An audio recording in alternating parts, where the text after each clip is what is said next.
भक्तमाल जी क्यों पहनते हैं गले में, पता है? हमारे यहाँ जब भक्तमाल जी की रचना हुई तो एक सेठ जी थे, वो सेठ जी गए और जयपुर में जाकर के प्रियादास जी के द्वारा रचित भक्तमाल जी की जो पोथी थी उसको मांगने लगे। क्यों? बोले भाई जीवन में हम कभी श्रवण तो कर नहीं पाए, कभी इसका अनुभव तो कर नहीं पाए, कम से कम इतना ही कर लें कि जो ग्रंथ है उसको सुन तो नहीं पाए हैं, उसको अपनी छाती पे ही रख लेंगे। प्राण निकलते समय छाती पर ये रहेंगे तो इसमें जितने भक्त हैं वो कृपा करेंगे। तो आपने भक्तमाल जी की प्रति लिखवाई और दूसरी प्रति अपने घर ले गए। अपने घर वालों से जाकर के बोले मुझे तुम लोगों से कुछ नहीं चाहिए, जितनी जमीन चाहिए तुम्हारे नाम कर दूंगा, जायदाद तुम सब में बांट दूंगा, बस एक काम कर देना। बोले क्या? जब मेरे प्राण निकले ना तो ये पोथी रखी है अलमारी में, इसको निकाल के मेरी छाती पर रख देना, बस। असली घटना है। वही हुआ।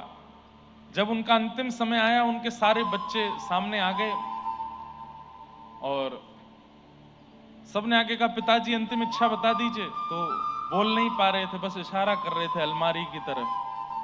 तब एक बालक को याद, अरे इन्होंने कहा था कि वो पोथी मेरी छाती पर रख देना। तुरंत वो पोथी जैसे ही छाती पर रखी, बंधुओं, पुत्र पुत्री पत्नी बहुएं नाती पोते सब अंतर ध्यान हो गए। श्री सूरदास जी महाराज, कुम्मनदास जी महाराज, श्री स्वामी हरदास जी महाराज, हितरवंश महाप्रभु, श्री गोस्वामी तुलसीदास जी महाराज, भक्तिमती मीराबाई, कर्माबाई, करमेती बाई, जितने चरित्र हैं भक्तमाल जी में और उसमें जितने भक्त हैं, सब भक्त चारों तरफ प्रकट हो गए और प्रकट होकर के उन सेठ जी से बोले चलो तुमको लेकर के चलें निज वृंदावन में, निकुंज में लेकर के चलें। और वे सब भक्तजन उन सेठ जी को लेकर के निकुंज में गए। प्राण निकल गए लेकिन सब भक्तों के साथ वो गए। तब से हमारे वृंदावन में भक्तमाल जी को गले में पहनते हैं और ऐसे पहनते हैं कि ये छाती पर रहें, क्या पता कब प्राण निकल जाए।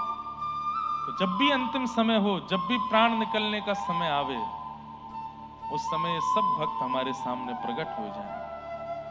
हम लोगों ने जीवन में कुछ अच्छा तो किया नहीं है, ना हम लोगों से नियमित रूप से जप हो पाता है, ना भजन हो पाता है, ना कथा सुन पाते हैं, ना सेवा कर पाते हैं, कुछ कर तो पाते नहीं है। कम से कम इसके गले में पहन के मृत्यु तो अपनी सार्थक कर लें, इसलिए गले में भक्तमाल जी पहनते हैं। पर इतनी बड़ी विडंबना है बंधुओं, कितना सरल है मुक्ति प्राप्त करना। बस इसको पहन के रखो, कुछ मत करो, कभी भी प्राण जाए, चाहे अटैक से जाएं, भगवान ना करे, चाहे बीमारी से जाएं, हारी से जाएं, एक्सीडेंट से जाएं, गिर के जाएं, पड़ के जाएं, जैसे भी प्राण निकलें, ये अगर चित्त पर हैं तो भक्त आएंगे, वही लेके जाएंगे। पहले कॉन्सेप्ट दूसरा था, ठाकुर जी आएंगे वो लेके जाएंगे, पर नाभा जी ने भक्तमाल जी लिख करके कॉन्सेप्ट बदल दिया। बोले ठाकुर जी तो कई बार गुण अवगुण देख करके आते हैं, कई बार ये सोच के आते हैं ओहो ये अवगुण वाला है, इसके पास नहीं जाऊंगा। भले ही इसने कथाएं सुनी, कथाएं करवाई, अनुष्ठान किए, लेकिन फिर भी मेरे को इसका ये दोष दिखाई दे रहा है, मैं इसके पास नहीं जाऊंगा। लेकिन भक्त तो बड़े करुणामय होते हैं, जब प्राण निकलते हैं तो भक्त लेकर के जाते हैं, ठाकुर जी से कहते हैं उद्धार करो इसका। ठाकुर जी कहते हैं इसमें इतने दोष हैं। बोले चाहे जितने दोष हों उद्धार कीजिए। क्यों?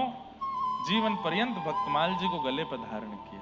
अब सोचो कितना सरल है, कितना सरल है, लेकिन इसमें भी कर्म फूट जाते हैं हम लोगों के। इतना सा नियम है कि केवल भक्तमाल जी धारण करो तो भोजन शुद्ध रखो, वो भी नहीं कर पाते।